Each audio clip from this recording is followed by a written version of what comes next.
Alright, so this is a video edition of changing the front diff on 2008 Range Rover Supercharged. Got the, the old diff fluid here. Guess I can edit in some of the specific video of that. Looked like an extra sketch, and the vehicle is exhibiting really bad coasting, clunking. I just changed the axles. These are the old ones. The CV is totally shot. This is completely frozen. This one's okay, but might as well do them both at the same time. So, I'll show you the other diff in a minute, but this one is a used unit, probably about 70,000 miles on it.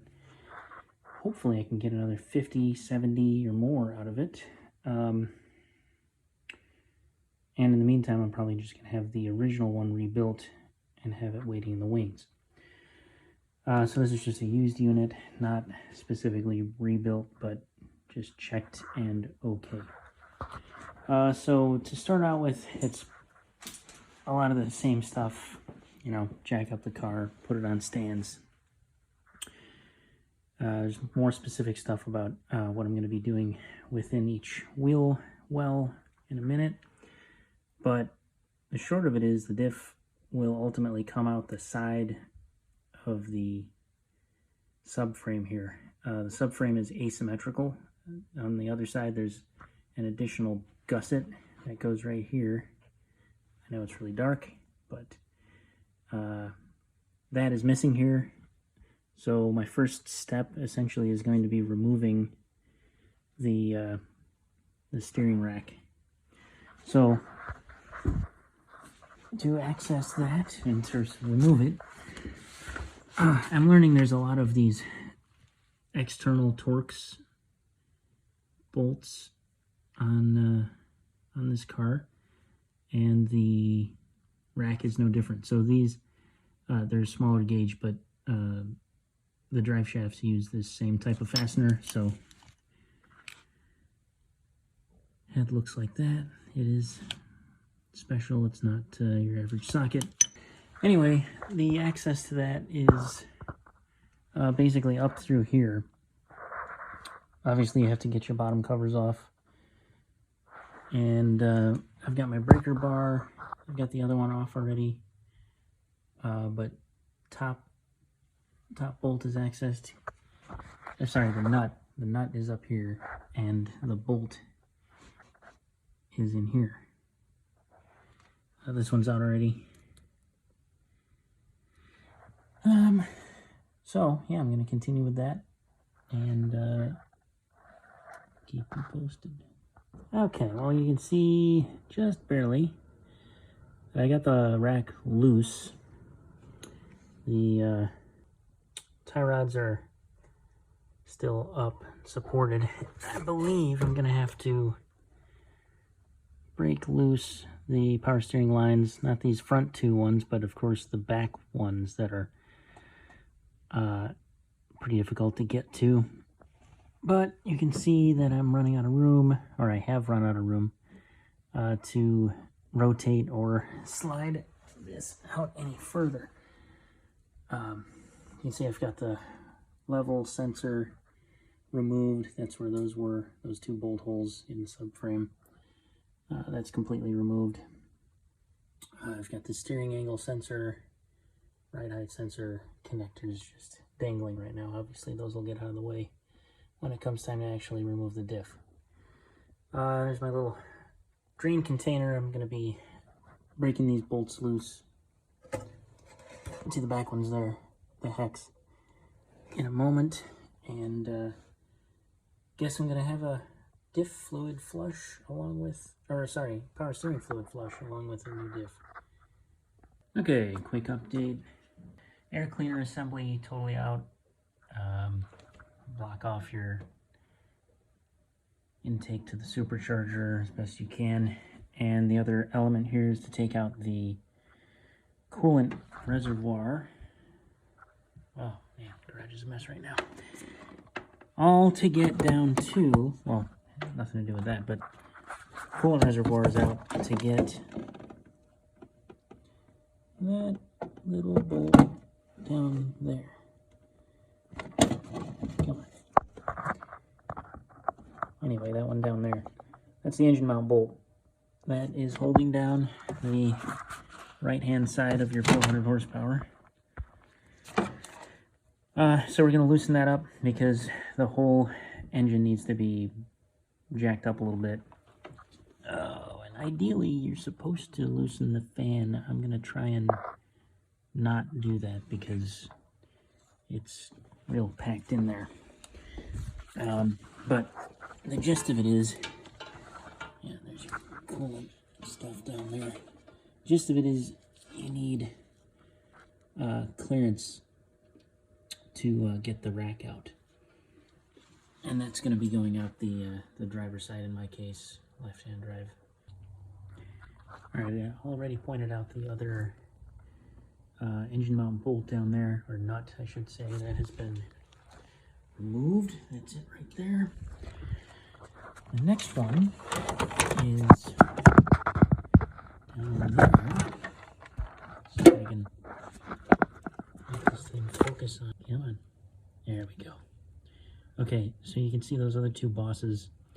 There's a heat shield over that. The heat shield needs to be removed. And I just got a 20-inch extension to remove that bolt. See how it goes after that. Yeah, you can see how far down this is and what it takes to get onto that. Again, this is a 20-inch, half-inch drive extension. And now I should be able to reach up in through here and see that. I can't, but I can feel it. Okay, well, on top of this engine mount is the bolt that is holding down the engine. Not up, the engine is just resting on there, and it is out now. Okay, so there's your engine mount bolt. Don't lose that. Lower link has been removed from here. Alright, I am in the process of pulling the CV axle out of the diff, and I'll use this as an opportunity to show you again why I'm in here, other than the terrible clunking sound, and that is the unusual direction of movement that this thing is exhibiting. Let's see here.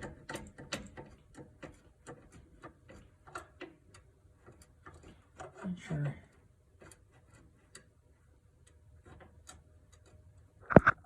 how easy that is to see.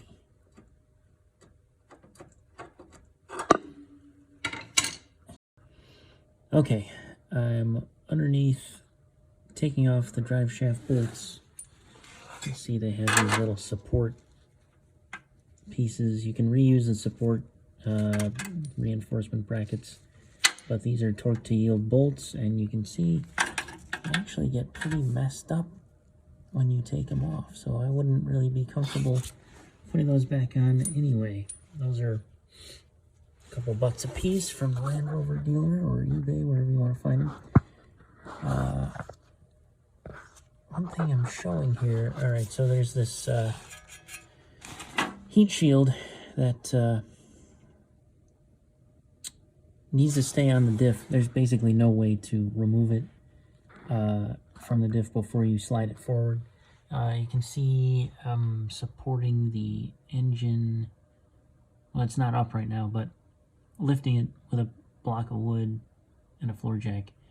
It has been disconnected from the engine mounts. And I just wanted to point out there's a top bolt hello on this that is actually not in the manual. There's 2 bolts on the side that go straight into the diff housing, and then there's one that attaches to the back of the engine block.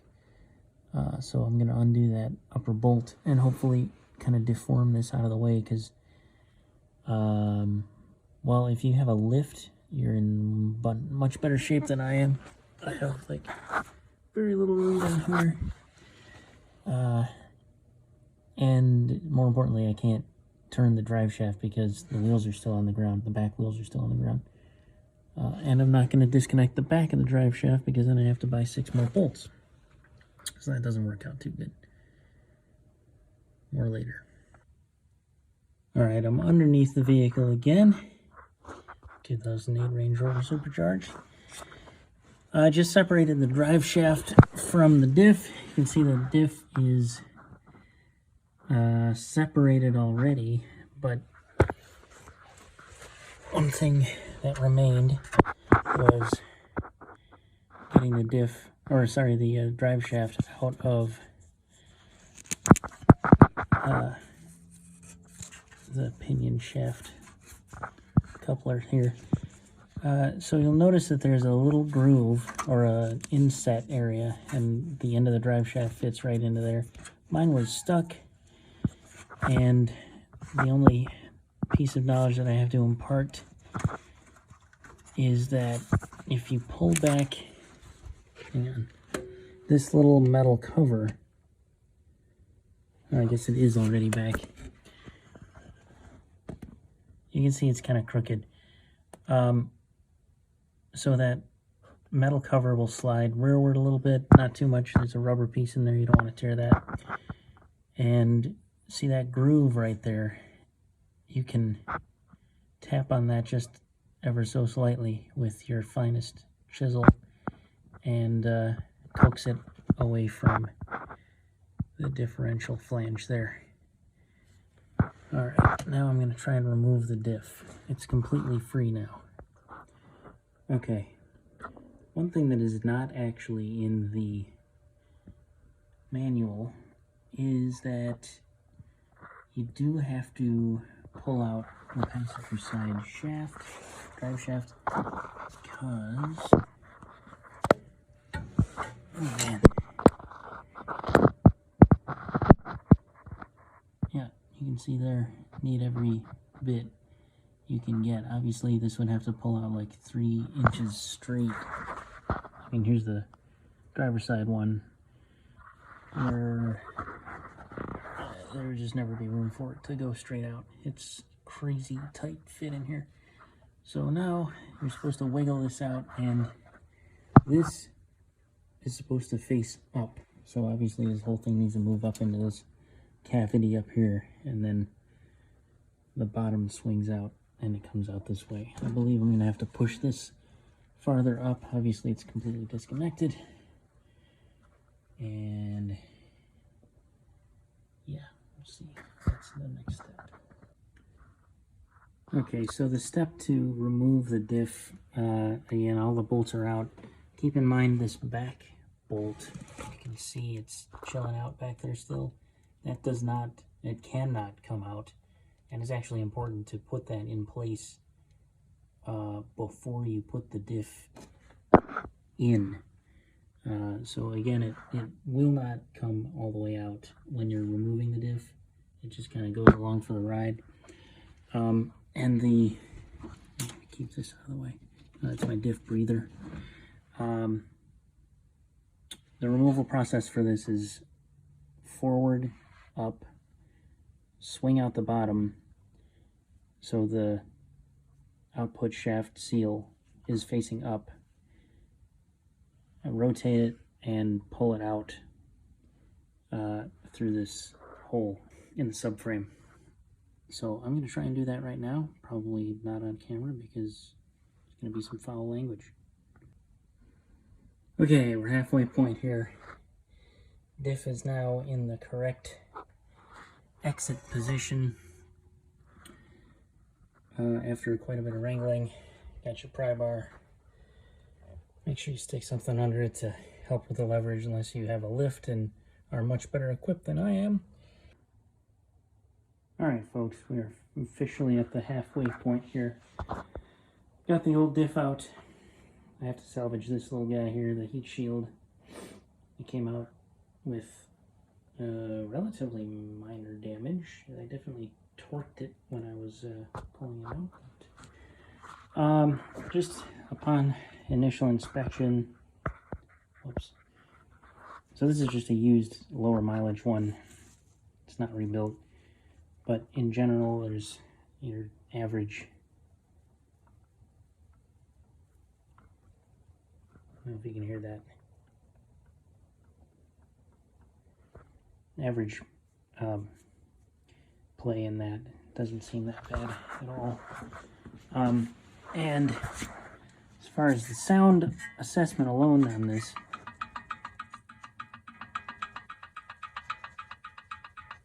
does not seem to be having as smooth a time. So I haven't split this case. I probably will. I was originally planning on rebuilding this just to have. Okay, ready to install the new-ish diff. I've got my little protective shirt down there. Greased up the end of the axle on the far side. That is in a disengaged position, and I should be able to slide it over that. Doesn't really click in until a little bit later, farther in. You can see there's some jelly around here. The manual specifies petroleum jelly for the O-ring, which is right there, for the diff to install that. So now the wrestle begins. This is upside down right now. It specifies that the axle end should be pointed up when you're doing this. I just want to keep this end away from the shirt for as long as possible, or anything else. I'm going to try and move this a little higher up. I have it wedged with a 2x4 right now. Just need to get it as out of the way as possible. Okay, oddly enough, this was almost easier to get in than out. I did wedge the heck out of that stabilizer bar and just pushed it pinion first, with the O-ring down, axle still facing up, and now we can maneuver it into place. And one of these new bolts, these are torque to yield, so they need to be replaced whenever you take it out. That needs to go into, see if I can actually, I'm not going to be able to reach it, but it goes in there first. I'll show you in a minute. Alright, I've got it located. The bolt I was showing you before was that upper rear one. Ooh, up there. That needs to stay in the housing when you're inserting it in through the opening in the subframe. That top bolt that's still kind of rusty is the short one. That's on super back order, so I'm going to take it easy with that one.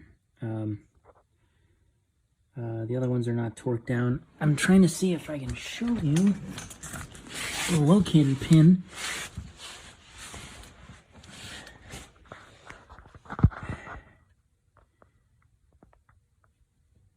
Yeah.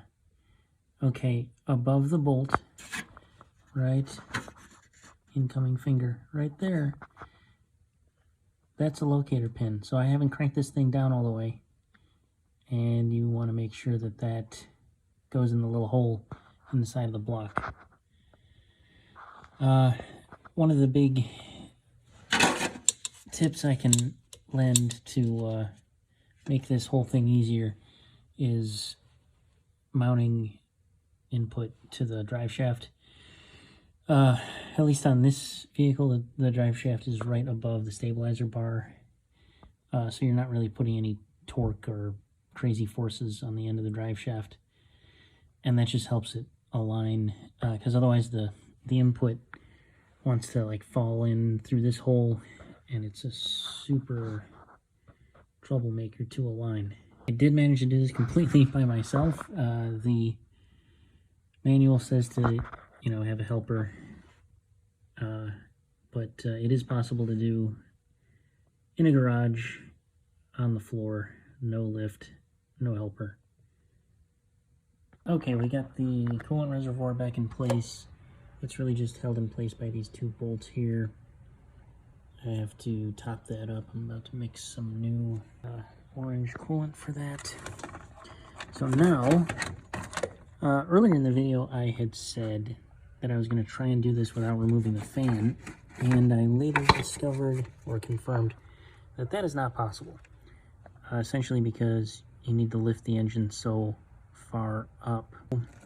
That extended my repair by a couple days. I had to buy a nice Chinese knockoff of the Land Rover fan tool so that I could get down in there. That's an oopsie from before. These are, well, it's a set. So this one goes on to one of the bolts on the fan pulley, water pump pulley, and then this one loosens the fan nut. I'm going to try and take a video of this. See how far off I am. Ooh. See that? It just pops right onto the top bolt. The other one slides right over the top of the nut, and you kind of crank down on that until it's tight. You have plenty of leverage on this. Nice long handles. So not much more needed than that.